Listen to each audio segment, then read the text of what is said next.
É super importante estudarmos a geometria plana através do reconhecimento de formas e modelos. Quanto mais formas, quanto mais modelos nós conhecemos, mais chances nós temos de matar as nossas questões. Isso porque nós vamos nos tornar hábeis em reconhecer se aquela fórmula é aplicável ou não na minha questão. Exemplo disso, quando você olha para um triângulo retângulo. Nenhum outro triângulo admite a aplicação do teorema de Pitágoras a não ser o triângulo retângulo.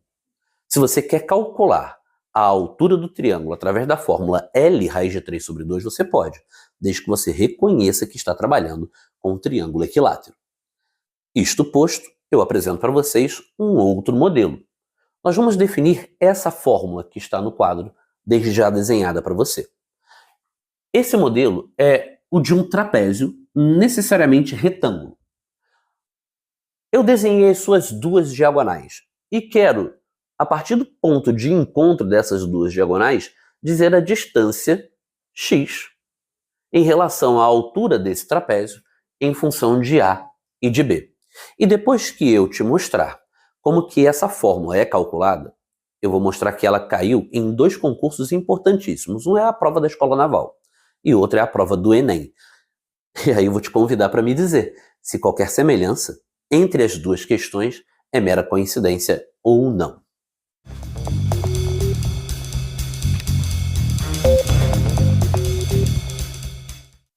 Senhoras e senhores, sejam todos muito bem-vindos ao canal Receita Matemática. Eu sou o professor Paulo Henrique e tenho certeza que aqui você vai encontrar todas as respostas que tanto procurava. Sem mais delongas, vamos calcular essa medida x em função das bases A e B desse trapézio retângulo. Vale lembrar que essa medida x é a distância entre o ponto de encontro das diagonais internas do trapézio e a própria altura do trapézio. Se nós falamos em distância de um ponto a um segmento de reta, pressupomos a existência de ângulos retos. Sendo assim, eu queria que você olhasse junto comigo para esse ângulo alfa, que é o ângulo interno desse triângulo retângulo de cateto x. Ele também é ângulo interno de um triângulo retângulo de cateto A. Se ele está presente nesse triângulo pequeno e no triângulo grande, eu posso fazer com que esses dois triângulos sejam tratados como triângulos semelhantes. Assim sendo, a tangente de alfa por esse triângulo pequeno vai ser igual à tangente de alfa pelo triângulo grande. Vamos lá? Se você fala da tangente de alfa no cateto pequeno, cateto oposto, sobre a medida do cateto adjacente, que nesse momento eu vou chamar de n. Tudo bem? Legal. Agora, a tangente do ângulo alfa pelo triângulo grande vai ser A, cateto oposto, sobre o cateto adjacente, que é esse segmento de reta todo. Esse segmento de reta equivale n mais m. Eu sei que estes n e m não figuram na fórmula que a gente quer. Eles estão entrando no nosso trabalho como uma variável extra, como uma variável auxiliar. No momento adequado, eu vou tirar estes mn de cena e o nosso trabalho vai ficar só em função de x, que é a nossa incógnita, é a central do nosso problema, e as bases A e B. Tudo bem? Só que da mesma forma que a gente fez para esse ângulo alfa, eu quero fazer também para esse ângulo beta, que está presente num triângulo retângulo pequeno e também num triângulo retângulo grande, cujo cateto vale B. A tangente desse ângulo beta no triângulo pequeno, eu calculo por cateto oposto sobre cateto adjacente. Enquanto que no triângulo grandão, o cateto oposto vale B e o cateto adjacente é comum ao outro triângulo, vale M mais N. Tudo ok? Tudo beleza? Agora vamos lá. Depois que a gente estabeleceu essas duas tangentes, eu quero, na primeira expressão, multiplicar em cruz.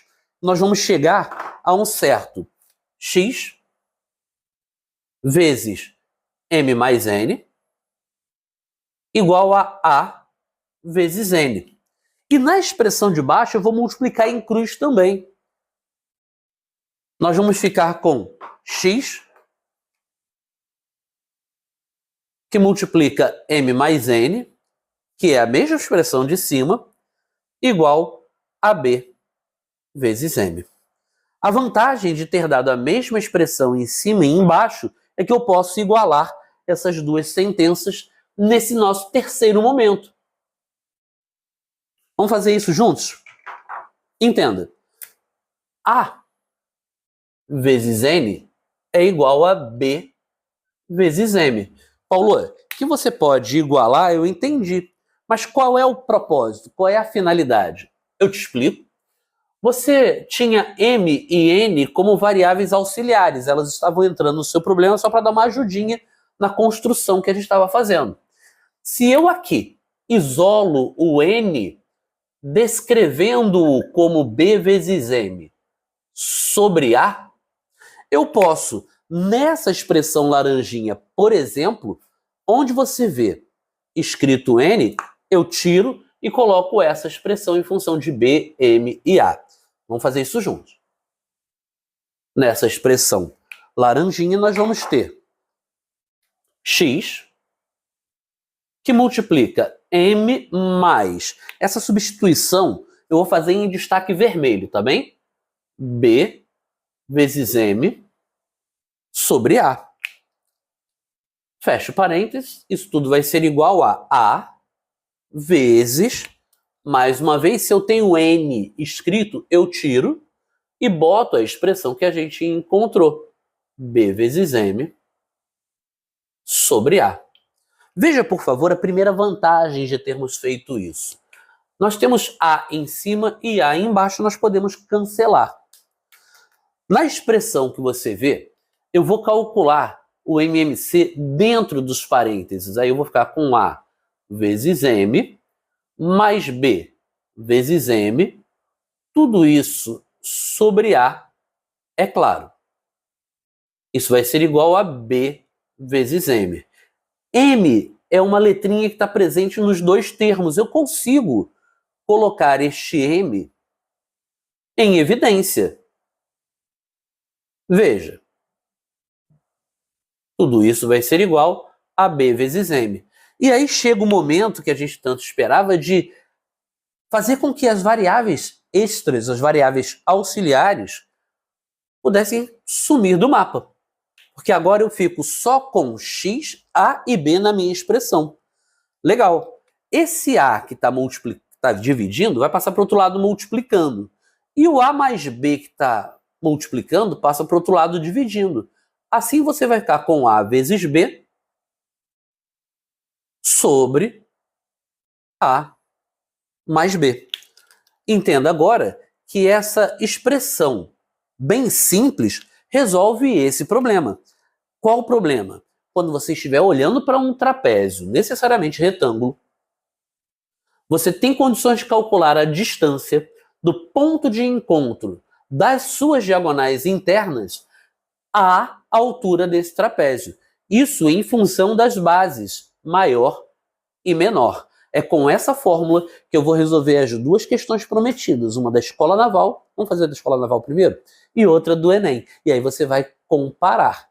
Vamos nessa? Vamos lá? Um trapézio retângulo tem bases 4 e 6. A distância do ponto de interseção das diagonais ao lado que é perpendicular às bases vale, covardemente, eu diria, a questão da Escola Naval não traz um desenho exibido. Você precisa, ao término da leitura, fazer uma boa interpretação para fazer um desenho compatível com o que foi dito. Se você fez esse desenho, esse é o que retrata a realidade desse problema.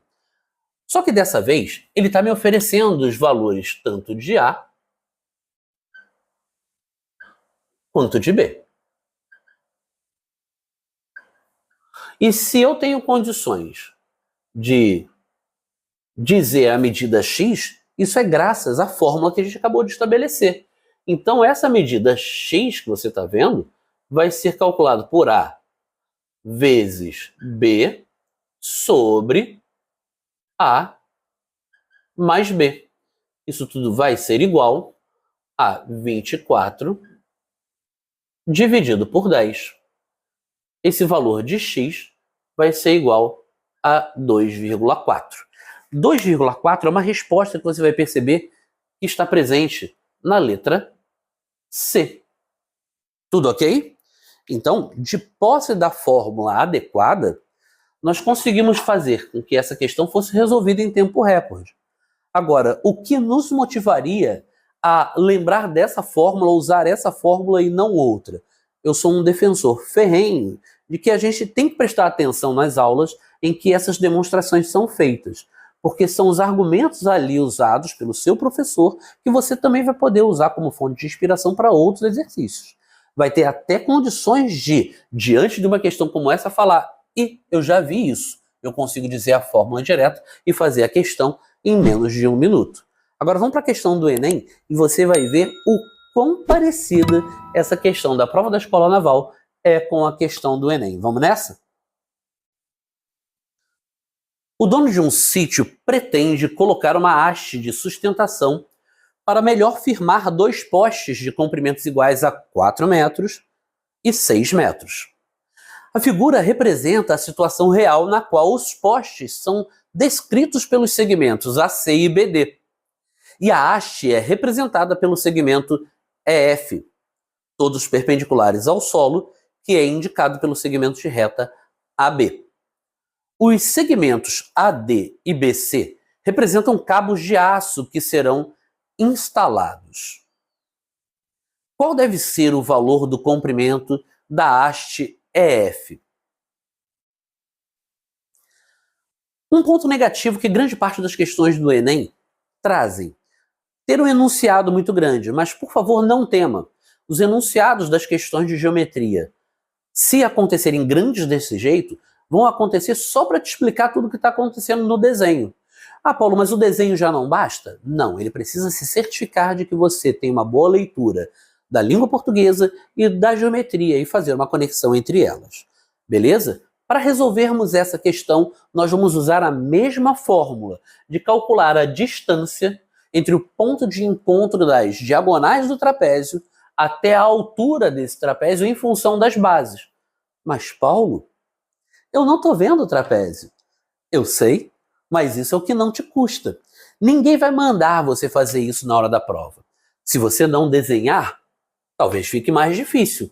Mas o seu compromisso consigo mesmo, com o sucesso para poder matar essa questão, é desenhar este segmento de reta CD.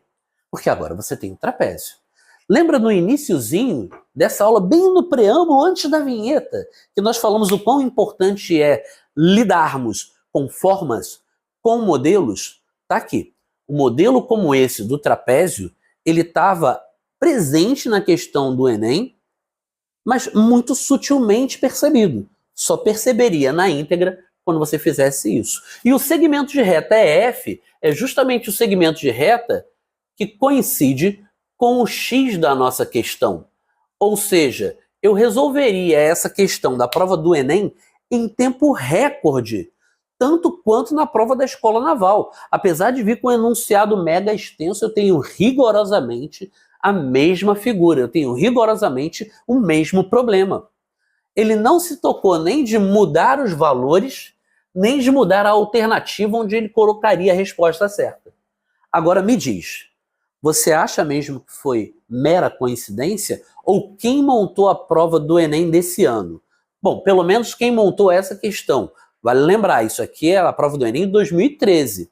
Ele se espelhou ou não se espelhou numa questão da prova da Escola Naval de 1992, onde ele colocou apenas um contexto?